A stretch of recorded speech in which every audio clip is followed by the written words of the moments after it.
Fudan University posted 400 picoseconds, and the Western storage industry had no category to put it in. Not because the Western side was sleeping, because it took the dominant flash memory manufacturers roughly 2 decades of iterative node shrinks, from the early era of floating gate cells through the migration to 3-dimensional stacking, to drive switching speeds from tens of milliseconds toward the low microsecond range. Fudan matched the direction of that entire trajectory, and then blew past it in a single published research cycle. The race stake is not whether the physics is real. The stake is whether a record split posted in a university lab can outrun the factory clock before the window closes. And right now, those two clocks are not even measuring the same distance. A breakthrough is a change in cadence, not a change in position. What Fudan posted is a cadence change on one leg of a much longer course. That graphene flash memory cell, the physical object at the center of this story, roughly nanometers thick, sitting on a pilot line wafer somewhere in a Fudan-affiliated facility, started both clocks the moment it switched. And the way those two clocks have diverged since then is the actual race. The 400 picosecond figure is not the story. What I keep coming back to is that Fudan published it. A result you can publish is a result reproducible enough to write down, and a result you can write down is closer to a pilot line than a result you cannot. That is the real split, not the number itself, but what the number's existence proves about the underlying physics. The mechanism is not an incremental improvement on the standard charge trap architecture that Samsung, Micron, and SK Hynix have been refining for years. It is a different architecture entirely. Graphene's carrier mobility, the speed at which charge moves through the material, is a property that silicon oxide simply cannot replicate at any process node. The cell is not a faster version of what exists. It is a different road. Think of conventional flash as a highway where the industry has been raising the speed limit by 5 miles per hour every few years. Each node shrink, each layer added to a vertical stack. Each incremental materials tweak bought a little more speed. The approach worked, and the fabs that run it are engineering marvels. But graphene flash is not on that highway. It is a different road entirely, with a physics-defined speed limit the NAND roadmap cannot reach by traveling further down the current path.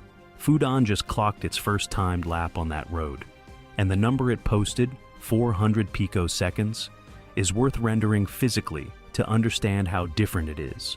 400 picoseconds is 4/10 of 1 nanosecond. In that interval, light travels roughly 12 centimeters, the length of a standard pencil. The right operation completes before light crosses your hand. That is the cell. That is what the physics clock posted on the first leg. A Western NAND switching speed in consumer products, low microseconds, reached after roughly 2 decades of iterative node shrinks across floating gate and charge trap generations. Fudan graphene flash, 400 picoseconds, posted in a single published research cycle. On this leg, the physics clock is running at a pace the Western roadmap has no near-term answer to. The second leg is where the race gets honest. A record lap time in a lab is posted on a single cell, in controlled conditions, with a team of researchers optimizing for that one result.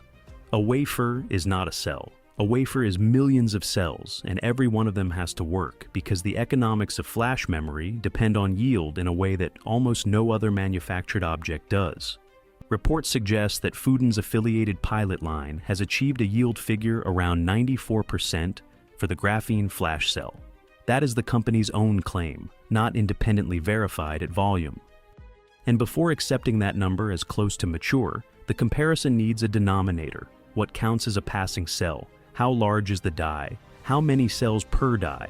How many defect mechanisms are being caught versus screened out at pilot scale versus ignored entirely? In consumer NAND economics, a yield gap of 5 or 6 percentage points at volume is not a rounding error. It can be the difference between a cost structure that supports a product price and one that cannot ship. I want to slow the read down here because this is where I find myself pushing back on my own earlier read of the split.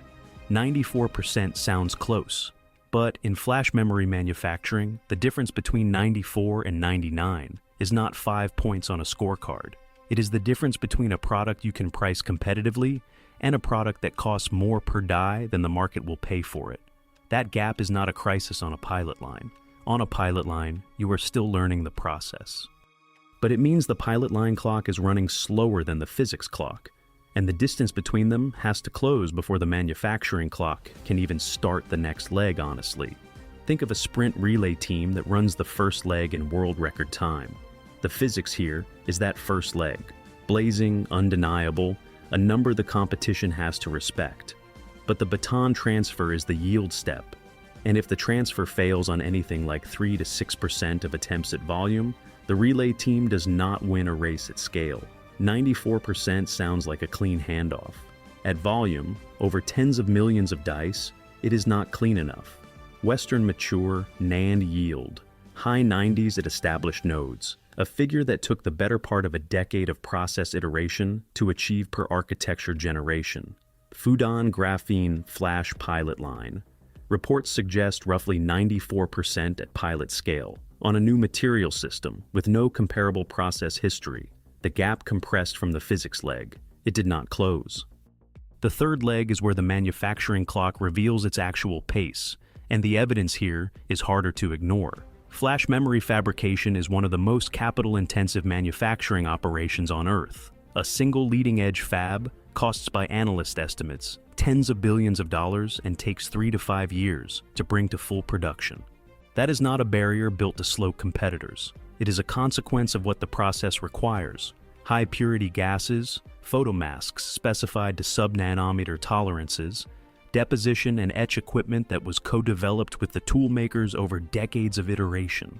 The supply chain is integrated not because of protection, but because of co-evolution. The fabs and the tools grew up together. Graphene Flash does not inherit that ecosystem. The equipment that deposits, patterns, and etches graphene at production scale does not exist as a mature commercial offering. The process chemistry is different, the cleaning steps are different, the integration with back-end interconnects is an open engineering question at volume. And critically, there is no publicly identified anchor customer, no hyperscaler storage build, no device manufacturer, no storage system integrator has publicly committed to qualifying Graphene Flash for a product. A new engine design that posts strong results in controlled testing still needs a car manufacturer to commit to putting it in a production vehicle before the tooling gets built and the supply chain gets organized. The test record is real. The production line is not. There is also the endurance question, which the pilot line results have not fully answered yet. Endurance, the number of program and erase cycles a cell survives before the material degrades, is a figure that only reveals itself after extended reliability, testing across temperature and voltage ranges that a pilot facility cannot fully replicate.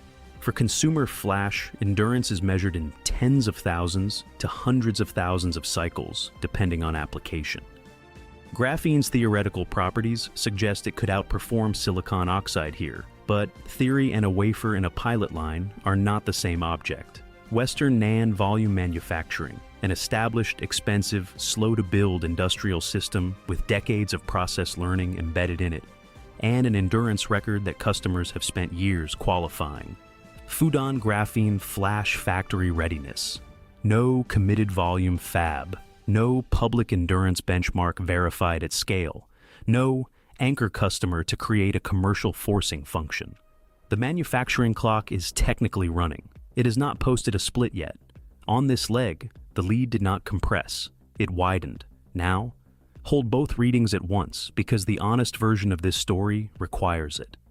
The strongest case that the factory clock gap is a mirage comes from recent memory, and it is a strong case. Yangtze. Memory Technologies Corporation went from no competitive three-dimensional NAND product to a 128-layer stack in a timeline that Western analysts repeatedly described as impossible. The speed was not physics. It was organizational will, state capital, and a willingness to absorb losses through the learning curve that a publicly traded company answering to quarterly earnings cannot sustain across multiple years. If the same forcing function is applied to Graphene Flash, government-backed fab investment, tolerance for early losses, coordinated equipment development, the factory clock can accelerate by mechanisms that a yield model does not capture. The Yangtze case proved that. The strongest case that the lead is real and not closing is that graphene flash is not a node shrink. Node shrinks inherit most of the prior process. Graphene flash inherits almost none of it. The tools that the silicon oxide world built over 30 years, the specific configurations from the major lithography and deposition equipment suppliers, were built around silicon oxide process chemistry. Switching materials does not mean buying newer versions of the same machines. It means developing a parallel equipment ecosystem, and that ecosystem has no equivalent to the extreme ultraviolet lithography roadmap that the silicon world spent a decade and tens of billions of dollars to build. That is not a spreadsheet problem, it is a time problem. My actual call is that the manufacturing clock is not running slowly because China lacks engineers. China's semiconductor engineering talent is real and growing. The factory clock is slow because graphene flash has no committed anchor customer yet. And without a committed customer, there is no pull signal to force the factory clock to accelerate. That is a commercial problem. The lab result cannot solve a commercial problem. The cell switches in 400 picoseconds, regardless of whether anyone has signed a purchase order. And that physics is beautiful and real and sitting on a pilot line wafer right now, waiting for a signal that has not arrived. The graphene cell is faster than anything NAND has produced, and that is not in dispute. But speed at the cell level and speed at the factory level are running on clocks that are not coupled. And until a committed customer closes the loop between them, the lab's blazing split is a number in a paper, not a number on a shipping label. Over the next 12 months, the physics clock will keep moving. Fudan, or an affiliated research group, will likely publish further results. Improved endurance data, scaled cell arrays, possibly a denser stack architecture that brings the design closer to what a product qualification requires. Those results will be real and worth tracking closely. The factory clock will move far more slowly. No volume fab commitment is likely inside 12 months without an anchor customer, and no anchor customer runs a qualification cycle in 12 months for a new memory technology built on a new material system with no prior reliability history in production. The qualification cycle alone, for a safety-critical application, can consume most of a product generation. My call is direct. The physics lead is genuine, and the manufacturing lead does not yet exist. What the next 12 months will actually measure is not how fast the cell switches. It is whether any customer applies enough commercial pull to force the factory clock to start keeping pace with the physics clock. Without that signal, the 400 picosecond result stays in the category of a record that the industry acknowledges and does not respond to, because it has no obligation to respond until the manufacturing clock starts posting competitive splits. That graphene cell, the one completing its right operation before light travels the length of a pencil, is on a pilot line wafer right now. Its physics are settled. What is not settled is whether it ever moves to a volume fab, attached to a contract, attached to a product, attached to a customer who needed it at scale yesterday. The pace of the physics clock is not the race. Two clocks running at different speeds toward different finish lines, with no forcing function yet connecting them. That divergence is the story. And right now, the divergence is widening. The fastest split in the lab means nothing if the factory clock never starts. Here is the question I want to leave you with, and I genuinely do not know the answer. Which signal arrives first? A committed anchor customer who applies enough commercial pull to force the factory clock to accelerate, or a second materials breakthrough that makes the physics clock so fast the customer has no choice but to follow?